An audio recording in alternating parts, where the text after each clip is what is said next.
Students, आज हम करने लगे हैं exercise 6.2 question number 1 class 9th।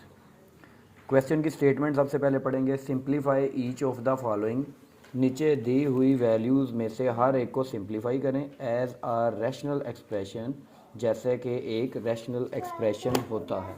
तो सबसे पहले यहाँ पे हम लिखेंगे question x square minus x minus 6 over x square minus 9 plus x square plus 2x minus 24 over x square minus x और माइनस के 12। ये क्वेश्चन है जी हमारे पास 6.2 का क्वेश्चन नंबर 1। अब बेटा सबसे पहले यहाँ पे देखो ये कितनी वैल्यूज़ हैं? तीन। यहाँ पे 3 वैल्यूज़ हैं।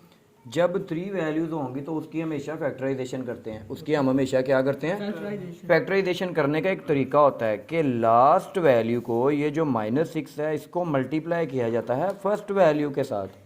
अब जब हम -6 को मल्टीप्लाई कर देंगे एक्स स्क्वायर के साथ तो हमारे पास बन जाएगा माइनस प्लस माइनस 6 1 ज़ा 6 एक्स स्क्वायर। पहला स्टेप तो ये हो गया, एक हमारे पास एक नंबर आ जाता है, एक टर्म आ जाती है -6 एक्स स्क्वायर। अब आपने देखना है इस टर्म के साथ जो नंबर है 6, ये किस किस टेबल में आता है। तो यहाँ पे रफ वर्किंग कर लेते हैं। 2 3 ज़ा 6, इसके अलावा 6 1 ज़ा 6। अब ये 2 पेयर्स बनते हैं। आपने इन दोनों में से एक ऐसा पेयर सेलेक्ट करना है, अगर इन दोनों नंबर्स को मल्टीप्लाई करें तो ये वाली वैल्यू आए, और अगर इनको प्लस माइनस किया जाए तो जो मिडल वाला हमारे पास x है माइनस x है वो आना चाहिए। बेटा अगर सपोज करें मैं इसको प्लस का 6 रखता हूँ और इसको माइनस का 1 रखता हूँ, तो +6 में से -1 किए तो बच गया 5। तो ये पेयर तो हमारा किसी तरह भी कैंसिल नहीं, काबिल कबूल होगा। अंदर चाहिए हमें माइनस का x। तो ये अगर वैल्यू मैं बड़े वाली को माइनस का रख लूँ और इसको प्लस का रख लूँ, अब देखो -3 में से +2 गए तो माइनस का 1 बचेगा और हमें यहाँ पे -1 नहीं चाहिए। और अगर मल्टीप्लाई करूँ तो माइनस प्लस माइनस 3 2 ज़ा 6 एक्स स्क्वायर भी बन जाएगा। इट मीन्स कि हमारा ये वाला पेयर सेलेक्ट होगा, यानी हमारे पास +2 और -3 वाला पेयर सेलेक्ट होगा। अब दरमियान वाली वैल्यू के साथ कौन क्या वेरिएबल था? x। इसके साथ भी x लगा दें, इसके साथ भी x लगा दें। अब इसकी फैक्टराइजेशन कर लेते हैं। पहली वैल्यू को आप वैसे ही लिखेंगे जैसे वैल्यू है थी। अब इस -x की जगह पे प्लस का 2x भी लिख दें और माइनस का 3x भी लिख दें, और जो लास्ट वाली 4th वैल्यू होगी माइनस के 6 वो वैसे ही राइट डाउन कर देंगे। ठीक है बेटा, इतना कर लेंगे। अब यहाँ पे एक्स स्क्वायर है तो यहाँ पे एक्स स्क्वायर, माइनस है तो माइनस 9 की फैक्टराइजेशन कर लेते हैं हम। 9 की फैक्टराइजेशन 3 3 ज़ा 9 3 1 ज़ा 3, तो 9 के फैक्टर बन गए 3/3, यानी 3 × 3। 2 फैक्टर बन गए तो यहाँ पे हम 3 की पावर 2 भी तो लिख सकते हैं ना, अगर 3 के 2 फैक्टर बन गए। अब आगे प्लस है तो यहाँ पे बेटा प्लस लगा लें। अब आगे फिर आप देखेंगे कि यहाँ पे 3 वैल्यूज़ हैं तो इनकी भी फैक्टराइजेशन कर लेंगे। तो फैक्टराइजेशन करने का तरीका ये होता है कि लास्ट वैल्यू को मल्टीप्लाई करते हैं पहली वैल्यू के साथ। यहाँ पे मैं रफ वर्किंग कर रहा हूँ। लास्ट वैल्यू को यानी -24 को मल्टीप्लाई कर दिया एक्स स्क्वायर के साथ, तो ये बन जाएगा -24 एक्स स्क्वायर। ठीक है जी, ये -24 एक्स स्क्वायर बन गया। अब आपने देखना है 24 किस किस टेबल में आता है, तो ये 2 के टेबल में आता है। 2 × 12, 2 12 ज़ा 24। इसके अलावा ये 6 के टेबल में आता है। 6 4 ज़ा 24। अब हमने इन दोनों में से वो पेयर सेलेक्ट करना है। 3 के टेबल में भी आता है जी। 3 8 ज़ा, इसके बाद 4 के, ये 6 4 ज़ा या 4 6 ज़ा एक ही बात है। अब बेटा हमने क्या करना है, अब इन तीनों पेयर्स में से एक ऐसा पेयर सेलेक्ट करना है कि अगर इन दोनों को मल्टीप्लाई करें तो ये आए, और अगर प्लस माइनस करें तो 2x आए। प्लस माइनस करें तो 2x आए, यानी इन तीनों पेयर्स में से वो पेयर सेलेक्ट करना है कि अगर इनको मल्टीप्लाई करें तो ये वाली वैल्यू आए, अगर इनको प्लस माइनस करें तो ये आए। अब देखें जी, अगर मैं इसको 2 प्लस का रखता हूँ और इसको माइनस का, तो ये माइनस के बन जाएगा 10, तो हमें तो चाहिए 2, तो ये पेयर तो नहीं आएगा। अब बेटा देखो दरमियान वाली वैल्यू है प्लस की, ये वाली वैल्यू प्लस की है। बड़ी वैल्यू के साथ प्लस लगा लो, छोटी के साथ माइनस लगा लो। +6 में से -4 गए तो प्लस का 2, इस एक शर्त तो सवाल की पूरी हो गई। अब दूसरी शर्त ये है कि इन दोनों को मल्टीप्लाई करें तो ये भी आना चाहिए। अब देखो प्लस माइनस 24 6 4 ज़ा 24। इट मीन्स कि ये वाला हमारा पेयर सेलेक्ट होगा, यानी हमारे पास जो पेयर सेलेक्ट होगा वो 6 - 4 वाला पेयर सेलेक्ट होगा। इसके साथ भी x लगा लें, इसके साथ भी x लगा लें, क्योंकि दरमियान वाली ये जो वैल्यू थी इसके साथ x था।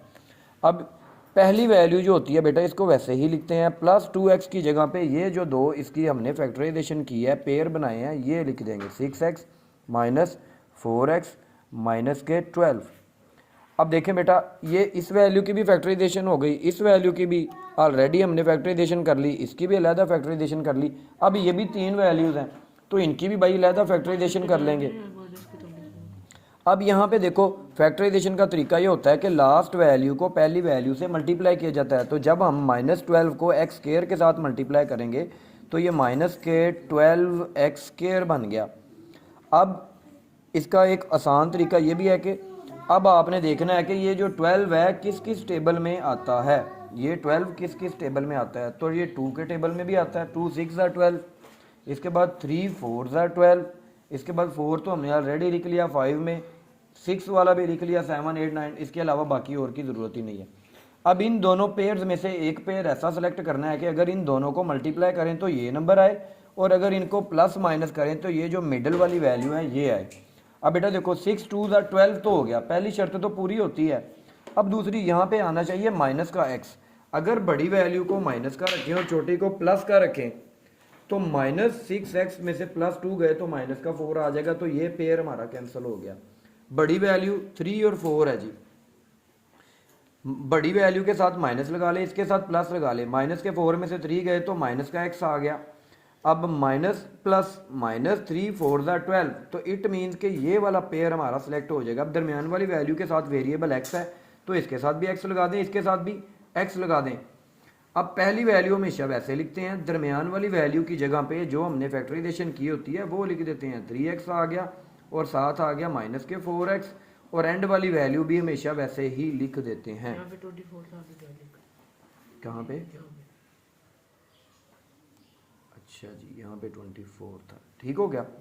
अब बेटा देखें अब ये बन गई 4 वैल्यूज़। जब 4 वैल्यूज़ बन जाए तो 2 में से अलहदा कॉमन ले लेते हैं, 2 में से अलहदा कॉमन ले लेते हैं।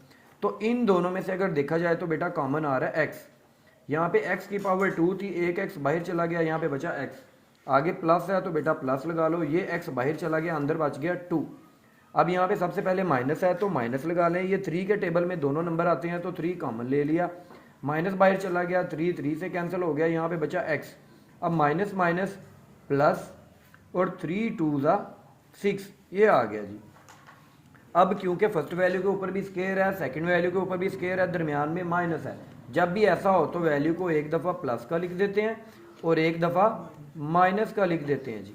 ये हमने इस स्टेप की यहाँ पे वर्किंग कर ली। अब यहाँ पे भी 4 वैल्यूज़ हैं तो 2 पहले प्लस ये वाला दरमियान वाला लगा लिया, यहाँ से कॉमन आता है जी x हमने ले लिया कॉमन, x 2 थे, एक बाहर चला गया, यहाँ पे बचा 1x, प्लस है तो प्लस लगा लो, x बाहर चला गया तो यहाँ पे बचा 6, आगे ब्रैकेट क्लोज कर दिया, आगे माइनस है तो पहले माइनस लगा लो, यहाँ पे 4 है, यहाँ पे 24 है तो ये 4 के टेबल में आते हैं, 4 कॉमन ले लिया, माइनस बाहर 4 बाहर, यहाँ पे बच गया x, माइनस माइनस प्लस, तो 4 यहाँ पे 4 6 ज़ा 24 आ गया जी। आगे इन दो वैल्यूज़ में से कॉमन x आता है बेटा, यहाँ से x कॉमन ले लिया, x स्क्वायर था, एक x बाहर चला गया, एक x अंदर बच गया, प्लस है तो प्लस लगा दो, ये x बाहर चला गया तो अंदर बच गया 3। अब यहाँ पे माइनस है तो माइनस लगा लो, 4 के टेबल में दोनों नंबर आते हैं, 4 कॉमन ले लिया, ब्रैकेट लगा दी, माइनस बाहर चला गया, 4 बाहर चला गया, अंदर बच गया x, तो माइनस माइनस प्लस 4 3 ज़ा 12, तो यहाँ पे ये हमारे फैक्टर्स बन गए।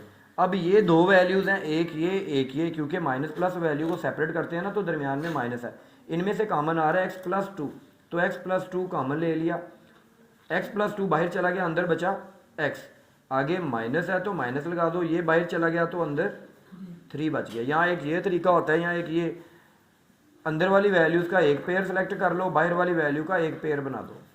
अब नीचे वाली value as it is write कर देंगे, x+3 और यहाँ पे x-3, आगे प्लस है तो प्लस लगा दो।